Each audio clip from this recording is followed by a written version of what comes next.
तीसरे नंबर का प्रश्न है हमारे पास। तीसरे नंबर का प्रश्न क्या कह रहा है, आओ जरा हम बात करते हैं। दो संख्याएं ज्ञात कीजिए जिनका योग 27 और गुणनफल 182 है। अब समझो दो संख्याओं का योग 27 है, इसका मतलब क्या है? कोई भी दो संख्या का योग, मान लो दो संख्याओं का योग तुम्हारे पास 20 है और एक संख्या मान लो हमारे पास 5 है। कितना है? 5 है। तो दूसरी संख्या क्या हो जाएगा? जाहिर सी बात है 20 में से अगर 5 घटाते हैं तो 15। दूसरी संख्या कितना हो जाएगा? 15 हो जाएगा। हो जाएगा कि नहीं हो जाएगा? सिंपल सी बात है ना कि दो संख्याओं का योग 20 दिया हुआ है, एक संख्या 5 दिया हुआ है, तो दूसरी संख्या निकालने के लिए योग में से जो संख्या दिया हुआ है उसको घटा देते हैं। ये बातें समझ में आ गई? चलो जी, बहुत बढ़िया। तो यहां पर कह रहा है कि दो संख्याओं का योग 27 दिया हुआ है। तो यहाँ पर दो संख्याओं का योग 27 दिया हुआ है और हमने मान लिया है कि जो पहली संख्या है वो x है। तो यहाँ से हमारे पास दूसरी संख्या क्या निकल के आएगा, जरा बता दो। जो हमने पहले बात किया है कि योग में से पहली संख्या घटाना है, तो योग हमारा 27 है, पहली संख्या x है, तो दूसरी संख्या ये निकल के आ जाएगा। अब कह रहा है यदि दोनों संख्या को गुना करते हैं, मतलब x और 27 माइनस x को गुना करते हैं तो 182 आता है।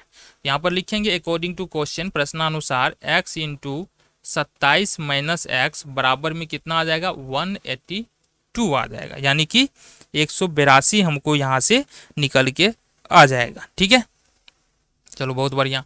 अब यहाँ से क्या करते हैं, गुना कर लेते हैं। 27 को x से गुना करेंगे तो ये हो जाएगा 27x, x को x से गुना करेंगे तो ये होगा माइनस का x स्क्वायर, और साथ ही साथ अगर हम गुना करें x, यहाँ तो गुना करना नहीं है, 182 हो जाएगा बराबर। गौर से देखना, फिर से वही काम करना है, इसको थोड़ा सा सजा लो। सबसे बड़े वाले घात को पहले लिखना है और उससे छोटे वाले घात को बाद में लिखना है। तो सबसे पहले क्या आ जाएगा? एक्स स्क्वायर आ जाएगा, फिर आ जाएगा प्लस में 27x, और 182 को भी इधर शिफ्ट कर लेते हैं अपन, तो 182 को इधर ले आएंगे तो ये हो जाएगा माइनस में 182। क्यों? क्योंकि इधर प्लस में है, साइड चेंज होगा तो वो माइनस में हो जाएगा। इतनी बातें समझ में आ गई? चलो जी, अब यहाँ से करना क्या है, माइनस कॉमन ले लेना है। क्या करना है? माइनस कॉमन ले लेना है। तो माइनस लिखेंगे, माइनस जैसे ही कॉमन लेंगे तो एक्स स्क्वायर माइनस में ये प्लस में हो जाएगा, ये माइनस 27x, क्योंकि प्लस में है तो ये माइनस में होगा, और ये माइनस में है तो ये प्लस में हो जाएगा, बराबर में 0। ये माइनस उठ के 0 के नीचे आ जाएगा, क्योंकि ये माइनस जो है इस पूरे के साथ, इस पूरे टर्म के साथ, पूरे जो हमारा द्विघात समीकरण या द्विघात बहुपद दिया है ना, इसके साथ गुना में है, इसलिए माइनस को अगर इधर शिफ्ट करेंगे तो 0 के नीचे आएगा, तो वो 0 ही हो जाएगा। तो हमारे पास बच के आ रहा है अब एक्स स्क्वायर माइनस 27x और प्लस में 182 बराबर में 0।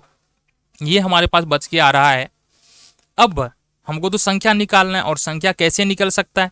जाहिर सी बात है, इसका हमको सॉल्यूशन मिलेगा तब संख्या निकलेगा। अभी तक हमने क्या किया है? सिर्फ और सिर्फ द्विघात समीकरण निकाला है। अब इसका गुणनखंड करेंगे, और गुणनखंड ज्ञात करके हम द्विघात समीकरण का मूल ज्ञात करेंगे। ठीक है, गुणनखंड करने के लिए क्या करते हैं, एक्स स्क्वायर का जो गुणांक है यहाँ पर जो कि 1 है, और अचर पद हमारा 182 है, इस दोनों को गुना करते हैं। कहने का मतलब 1 और 182 को गुना करो तो ये निकल के आएगा 182। अब 182 का फैक्टर करो, दो भागों में बांटो गुणनखंड के रूप में। ठीक है, और गुणनखंड इस प्रकार से होना चाहिए कि जोड़ने घटाने पर हमको माइनस 27x मिले, और गुना करने पर हमको 182x स्क्वायर मिलना चाहिए। तो कैसे कर सकते हैं जी? बहुत सिंपल है, 13 और 14 इसको अगर गुना करोगे तो ये आ जाएगा तुम्हारा 182। लेकिन सवाल तो ये है ना, 13 14 को गुना करेंगे 182 तो आ जाएगा, लेकिन यहाँ पर तो माइनस में 27 चाहिए, और 13 और 14 को जोड़ते हैं तो ये प्लस में 182 आता है। तो इसका भी तरीका है अपने पास, -13 कर लो और -14 कर लो, तो हो जाएगा माइनस माइनस प्लस 182, -13 -14 माइनस ये प्लस में कितना हो जाएगा, ये 27 हो जाएगा। ये खत्म करो, माइनस में हो जाएगा 27। अब इसको करना क्या है, -13x और -14x किसके जगह पर लिखना है, -27x के जगह पर। बाकी जो जैसा है वैसे ही रहने देना है। ये हो जाएगा अपने पास एक्स स्क्वायर, और 27x के जगह पर लिखना है -13x और -14x प्लस में 182 बराबर में 0। ठीक है, यहाँ से क्या करना है x, अब यहाँ से क्या करना है, दो का जोड़ा बनाओ, तो एक्स स्क्वायर -13x का जोड़ा बन गया, और 14x प्लस 182 का जोड़ा यहाँ पर बन जाता है। x यहाँ से कॉमन लेंगे पहले जोड़ा में से, तो यहाँ पर बच जाएगा हमारे पास x -13, और दूसरे जोड़ा में से माइनस का 14 कॉमन ले लेंगे तो ये बच जाएगा x 13 बराबर में 0। अब सिंपली देखो x माइनस 13 यहाँ भी है, x माइनस 13 यहाँ भी है, तो x माइनस 13 कॉमन आ जाएगा और हमारे पास जो बचेगा वो x माइनस 14 यहाँ से बच जाता है बराबर में 0। तो यहाँ से अपने पास क्या निकल के आएगा, अब सिंपली दो गुणनखंड निकले हैं, दोनों को बारी बारी से 0 के बराबर करना है, तो हमारा जो भी सॉल्यूशन चाहे दोनों संख्या था वो हमको निकल के आ जाएगा। यहाँ से x माइनस 13 बराबर 0 करते हैं, 13 को शिफ्ट करते हैं दूसरी तरफ, ये 0 प्लस 13 हो जाएगा, x बराबर 0 प्लस 13 हो जाएगा और ये निकल के आएगा 13। तो पहली संख्या हमारा निकल के आ गया कितना, 13।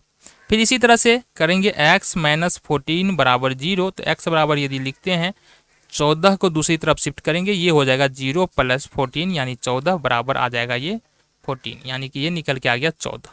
तो इस तरह से हमारे पास पहली संख्या 13 और दूसरी संख्या 14 आ गया। अब ये जो सॉल्यूशन निकाला ये सही है कि नहीं है चेक कर सकते हैं, बिल्कुल। कैसे? क्योंकि दो संख्याओं का योग कितना है, 27 है, तो अगर 13 और 14 को जोड़ते हैं तो कितना निकलता है, 27 निकलता है। दोनों को गुना करते हैं तो 182 आता है, तो 13 और 14 को गुना करते हैं तो कितना आता है, 182। तो इस तरह से हमारा ये सॉल्यूशन यहीं पर खत्म होता है।